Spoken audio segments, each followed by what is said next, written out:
श्री माधवदास जी महाराज परम विद्वान थे। एक काशी का बहुत बड़ा विद्वान, वो सब जगह जाता और सब जगह जाकर के विद्वानों को हरा देता, परास्त कर देता। काशी में आकर के उसने सब विद्वानों से कहा कि मुझसे बड़ा कोई विद्वान नहीं है। अब मैंने इतने लोगों को हरा दिया, ये सारी मेरी पर्चियां हैं, इतने लोग। अच्छा, वो जिसको हराता था उस विद्वान से पत्र पर लिखवा देता था कि अमुक स्थान पर, अमुक समय पर, अमुक अमुक तिथि के दिन मैं इनसे हार गया, ये मुझसे जीत गए। तो बहुत सारी ऐसे पर्चे लेके चलता था साथ में। कहीं कोई व्यक्ति किसी जगह के विद्वान का नाम बोलता तो उसी का पर्चा निकालता, देखो ये हारे हैं मुझसे। किसी एक भक्त ने उनसे कह दिया, बोले कि हम तब माने कि आप जगन्नाथपुरी जाकर के माधवदास को हरा के दिखाओ। श्री जगन्नाथ जी के परम भक्त माधवदास जी को यदि आपने हरा दिया तो हम मान जाएंगे कि आप विद्वान हैं। तुरंत निकल पड़े जगन्नाथपुरी के लिए और श्री जगन्नाथपुरी में माधवदास जी की कुटिया में पहुंच गए। माधवदास जी बैठे बेचारे, जैसे ही देखा कि कोई ब्राह्मण देवता आए हैं, लंबी शिखा है, खूब सुंदर तेज ललाट पर है, तुरंत दंडवत प्रणाम किया माधवदास जी ने। ब्राह्मण ने आकर के कहा, अरे प्रणाम मत करो, जल्दी अपने स्वामी को बुलाओ। माधवदास जी बोले, मेरे स्वामी तो अंदर मंदिर में बैठे हैं जगन्नाथ जी। बोले, नहीं, उनकी बात नहीं कर रहा हूं, मैं बात कर रहा हूं परम विद्वान श्री माधवदास जी महाराज। माधवदास जी बोले, परम विद्वान माधवदास जी तो यहां नहीं है, केवल माधवदास यहां रहता है। बोले, अच्छा ठीक है, वही माधवदास कहां है, उसको बुलाओ। बोले, मैं ही हूं महाराज, दास तो मैं ही हूं, माधव मेरा ही नाम है माधवदास। कैसे भक्तों की कभी कभी वार्ता सुनकर के इतना आनंद आ जाता है। हमारे ब्रज के अष्टसखाओं में गोविंद दास, वो गुसाई जी के शरणागत हो गए। 2-3 वर्ष बाद उनके गांव के लोग मिलने के लिए आए तो पहले उनका नाम गोविंद स्वामी था, दीक्षा लेने के बाद उन्होंने अपना नाम गोविंद दास कर लिया। तो गांव के लोगों ने आकर के गोविंद दास जी से ही पूछा, अरे भैया सुनो, हमारा एक मित्र है गोकुल में, उसका बेटा माधव स्वामी यहीं रहता है, गोविंद स्वामी, तुमने उसको देखा कहीं पर? और गोविंद दास जी से ही पूछ रहे हैं। तो गोविंद दास जी बोले, वो तो 3 साल पहले पधार गए, 3 साल पहले मृत्यु हो गई उनकी। तो गांव के लोग बोले हमारे गांव का बालक यहां पर गुसाई जी से दीक्षा लेने आया, पधार गया? बोले, हाँ 3 साल पहले मर गया। और 3 साल पहले ही तो गया था। बोले, वो हाँ तभी मर गया बेचारा। वो लोग तो बेचारे बड़े भावुक हो गए। उन्हें कि चलो ठीक है भैया, हमारे गांव का बालक पधार गया, कम से कम उसके गुरु जी से ही मिल चले। गुसाई जी के पास जाके प्रणाम किया। गुसाई जी से जाकर के बोले, बहुत बुरा हुआ, हमारे गांव का बालक आपसे दीक्षा लेने आया और उसकी बेचारी की मृत्यु हो गई, हमको खबर तक नहीं पड़ी, 3 साल हो गए। गुसाई जी बोले, कौन सा बालक तुम्हारे गांव का? बोले, गोविंद स्वामी। बोले, किसने कहा गोविंद स्वामी पधार गए? अरे वो जमुना जी के पास छतरी के नीचे एक व्यक्ति बैठा था, वो कह रहा था वो तो पधार गए। बोले, वो स्वयं गोविंद स्वामी ही तो हैं वो ऐसा कैसे कह रहे हैं कि वो पधार गए? रुको अभी बुलाता हूं। बुलाया उनको पास। बोले, ए भाई सुनो, तुम्हारे गांव के लोग आए, तुमने इनको ऐसा क्यों कहा कि गोविंद स्वामी पधार गए? तो गोविंद स्वामी कहते हैं, बोले, भगवान दीक्षा लेने से पूर्व गोविंद स्वामी था, पर आपकी दीक्षा अनुग्रह प्राप्त करने के बाद मैं गोविंद दास बन गया हूं। अब ये लोग परिचय गोविंद स्वामी का पूछ रहे हैं, वो तो 3 साल पहले पधार गया, अब तो गोविंद दास जीवित है। कितनी दीनता बंधुओं, भक्ति का प्रमाण ही है दीनत्व। यदि आप दीन नहीं बने, ज्ञानी बन गए, बहुत बड़े तपस्वी बन गए, बहुत बड़े योगी बन गए, लेकिन दीनता नहीं आई ना चित्त में, क्षमा करें, आपके पास जो आया है वो परिपूर्ण नहीं आया, वो सामान्य आ गया आपके पास। परिपूर्ण तब जानो जब दीनता संग लावे। आपको सहज बनना, सरल बनना, दीन बनने में सुख लगे, किसी के आगे ज्यादा अपने आप को आडंबर युक्त करके रखना, ऐसी आपकी मनस्थिति ना रहे, ये भाव। तो श्री माधवदास जी चरणों में लेट गए, बोले कि जय हो भगवान, मेरे घर आज विप्र पधारे हैं। बोले अच्छा तुम ही हो माधवदास? बोले हाँ। आओ चलो शास्त्रार्थ करो हमसे, हमने सुना तुम बड़े विद्वान हो। माधवदास जी अरे नहीं नहीं नहीं भगवान, किसी ने गलत कह दिया, मुझे कोई शास्त्र आदि कुछ नहीं आते मुझे। बोले नहीं नहीं, या तो मुझसे शास्त्रार्थ करो और करके मुझे परास्त करो, और नहीं तो स्वयं परास्त हो जाओ और पर्चे में लिख दो कि हाँ मैं अमुक नाम के व्यक्ति से जगन्नाथपुरी में इस तिथि को आज शास्त्रार्थ में हार गया हूं, और अपने हस्ताक्षर कर दो नीचे। माधवदास जी बोले भगवान संवाद की और विवाद की क्या इच्छा है, मुझे तो ऐसी कोई भावना नहीं, आप एक काम कीजिए पत्र दीजिए, मैं उसमें लिख ही देता हूं कि मैं हार गया। बोले नहीं नहीं शास्त्रार्थ करके हारो। बोले अब शास्त्रार्थ की मेरी स्थिति नहीं है, आप मुझे पत्र दो, मैं लिख ही देता हूं कि मैं हार गया। अच्छा वो जिसको हराते थे उससे और लिखवा देते, आइंदा में कभी इनके नगर में आया तो मेरी भोजन पानी रहने की सब व्यवस्था यही करेंगे। तो माधवदास जी ने लिख दिया अमुक तिथि पर श्री जगन्नाथपुरी क्षेत्र में, श्री क्षेत्र में समुद्र के तट पर अमुक नाम के ब्राह्मण देवता जो कि वाराणसी से पधारे, उनसे शास्त्रार्थ में माधवदास यानी कि मैं बुरी तरह परास्त हो गया हूं। आइंदा ये कभी जगन्नाथपुरी आएंगे, इनके भोजन पानी रहने सबकी व्यवस्था मेरी होगी। और नीचे अपने हस्ताक्षर कर दिए माधवदास जी भगवान। उन्होंने पढ़ लिया, बोले बहुत बढ़िया बढ़िया, लाओ प्रसाद पवाओ। प्रसाद आदि पवा दिया, रात्रि विश्राम किया। अगले दिन वो बोले ठीक है हम जाते हैं भैया। बोले जाइए। ब्राह्मण देवता वापस चले गए काशी, और उसी को पकड़ा जिसने बोला था कि माधवदास को हरा के आओ। बोले दो, तुम कहते थे कि उसको हरा के दिखाओ, लो हरा दिया हमने, पढ़ो इसको। बोलो हरा दिया आपने? बोला हाँ पढ़ो। तो जैसे पढ़ने लगे तो उसमें लिखा था जगन्नाथपुरी में अमुक तिथि पर समुद्र के तट पर ये अमुक नाम के ब्राह्मण देवता जो कि काशी से पधारे, इन्होंने आकर के मुझसे शास्त्रार्थ किया और मुझ माधवदास से बुरी तरह परास्त हो गए। उल्टा लिखा था, उसमें लिखा था कि ये मुझसे हार गए। आइंदा ये कभी भी जगन्नाथपुरी आएंगे तो काशी से मेरी भोजन पानी और प्रसाद की सारी व्यवस्था संग लेकर के आएंगे। और नीचे हस्ताक्षर माधवदास। अब वहां तो सब विद्वान बैठे थे, उन्होंने पढ़ा, अरे नहीं नहीं ऐसा नहीं लिखा है, इधर दिखाओ। उन्होंने स्वयं पढ़ा तो उसमें वही लिखा था कि ये मुझसे हार गए। बोले असंभव हो ही नहीं सकता, उसने मेरे सामने लिखा है, हार मानी है, और मैंने फिर पुनः पढ़ा है, ये कैसे हो सकता है ऐसा? अब तो सब विद्वान हंसी उड़ाने लगे। बोले तुमने जो है झूठ बोला हम लोगों से, और तुम हार के आए हो और हमसे कह रहे हो कि जीत गए। वो व्यक्ति बोला मैं दोबारा जगन्नाथपुरी जा रहा हूं। फिर से जगन्नाथपुरी पहुंच गए। जगन्नाथपुरी पहुंच करके माधवदास जी को घर के बाहर, वो दर्शन के लिए जा रहे थे जगन्नाथ भगवान के, वहीं पकड़ लिया। बोले अरे मायावी ब्राह्मण, लिखता कुछ और है निकल कुछ और आता है, तुमने पत्र में ऐसा कैसे लिख दिया कि मैं तुमसे हारा हूं? बोले नहीं नहीं भगवान, मैंने ऐसा लिखा ही नहीं था, मैंने तो ये लिखा था कि मैं हारा हूं आप जीते हो। बोले नहीं नहीं आज कुछ और करना पड़ेगा, और अब तो तुमको शास्त्रार्थ करना ही पड़ेगा।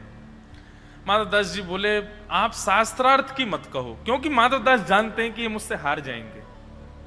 भक्त का इस स्वरूप स्वभाव होता है बंधुओं, जहां पर उसको दिख रहा हो कि सामने वाला व्यक्ति मेरे सामने यहां पर पस्त हो जाएगा, यहां पर परास्त हो जाएगा, या मुझसे ये छोटा हो जाएगा, भक्त वहां बैठता ही नहीं है, वो उठ के चला जाता है। बोले किसी को नीचा दिखाने की मेरी भावना नहीं है। विवाद से बचता है, और जिसको विवाद में बड़ी रुचि आती है ना, वो भक्त नहीं हो सकता।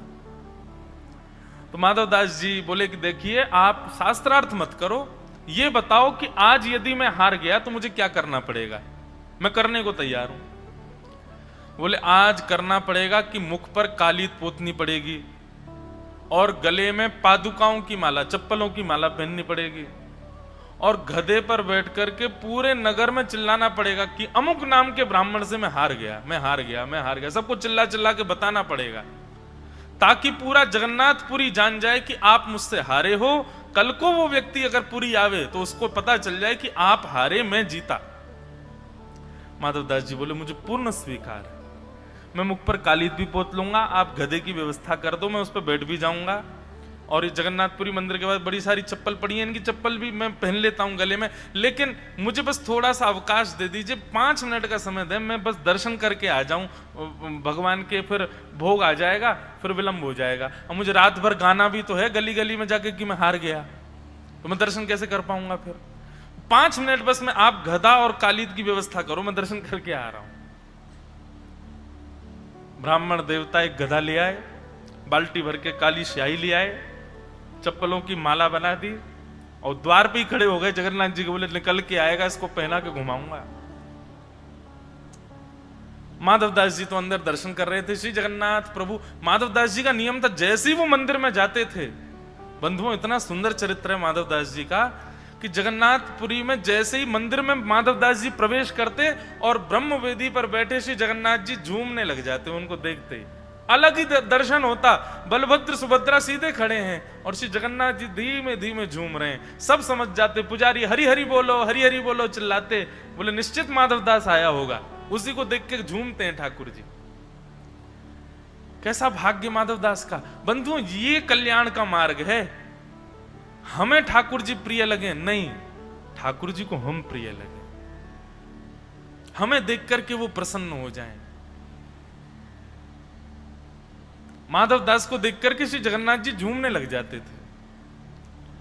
माधवदास जी दूर खड़े थे, बोले भगवान आज थोड़ा जल्दी जाऊंगा मैं दर्शन करके। भगवान बोले क्यों? बोले एक ब्राह्मण देवता है, उनका सत्कार करना है और उनके सत्कार के लिए पूरे नगर में भ्रमण करना है मुझे, इसलिए मैं जल्दी जाऊंगा। भगवान बोले नहीं नहीं सुनो, अभी उनको गधा मिला नहीं है, तुम खड़े रहो दर्शन करते रहो, जबकि उनको गधा मिल चुका था। लेकिन भगवान की लीला कुछ और है। यहां माधवदास से कहा कि तुम खड़े रहो दर्शन में, और स्वयं माधवदास का रूप धारण करके श्री जगन्नाथ भगवान मंदिर से निकल के बाहर आ गए। और वहां तो भीड़ खड़ी थी महाराज, चारों तरफ हजारों लोग खड़े थे। माधवदास जी जैसे निकल करके आए, ब्राह्मण देवता ने माला उठाई, बोले आइए पहन लीजिए इसको। अब माधवदास थोड़ी थे, वो तो जगन्नाथ जी थे। उन्होंने कहा माला नीचे धरो, पहले सुनो, बैठो यहां पे, हमसे शास्त्रार्थ करो। बोले तुम तो बोल रहे थे बिना शास्त्रार्थ के हार मान लूंगा। बोले अब मेरा मन बदल गया, जगन्नाथ जी को देख करके मेरे मन में आया कि ऐसे कैसे बैठ जाऊं मैं गधे पे, मैं तो पहले शास्त्रार्थ करूंगा, उसमें अगर हरा दिया तो बैठूंगा। अब तो हजारों लोग वहां खड़े हैं और माधवदास जी के रूप में श्री जगन्नाथ जी बैठे। माधवदास जी भीतर दर्शन कर रहे हैं जगन्नाथ जी का, और माधवदास जी के रूप में जगन्नाथ जी बाहर उस ब्राह्मण देवता। अब उनसे कौन जीते?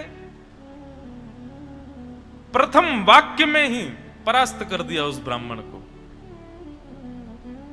और जैसे ही वो हार गया, अब चारों तरफ से लोग चिल्लामे, बोले कि बैठो गधे के ऊपर।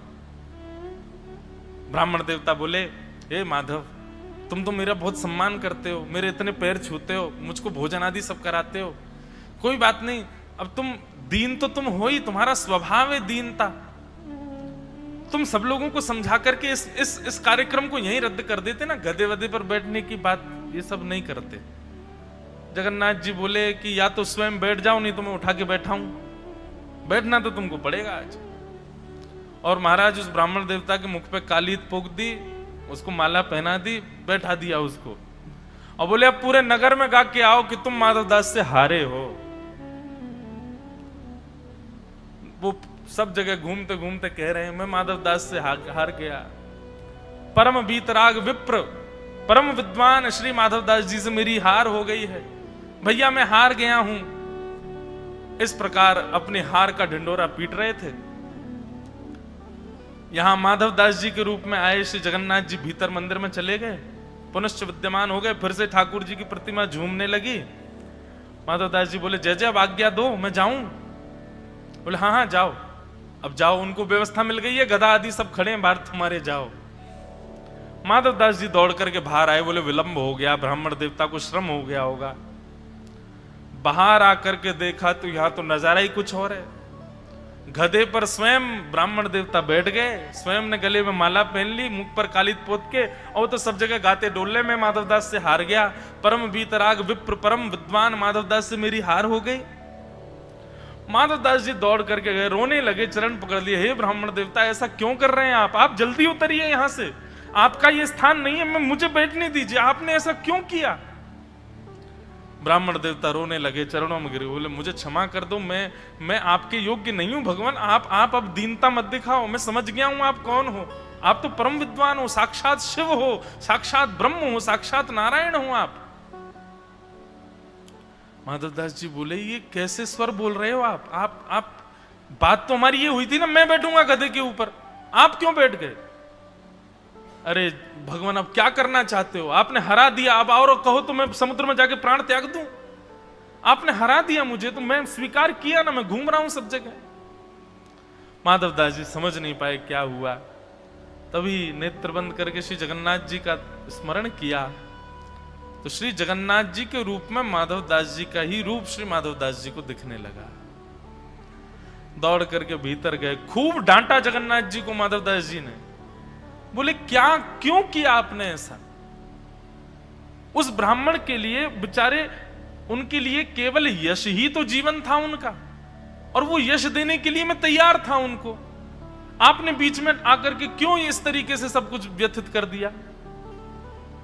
ठाकुर जी बोले नमे भक्त्या प्रणश्यति, तुम दीन हो, ये तुम्हारा लक्षण है, ये मुझे बहुत प्रिय है।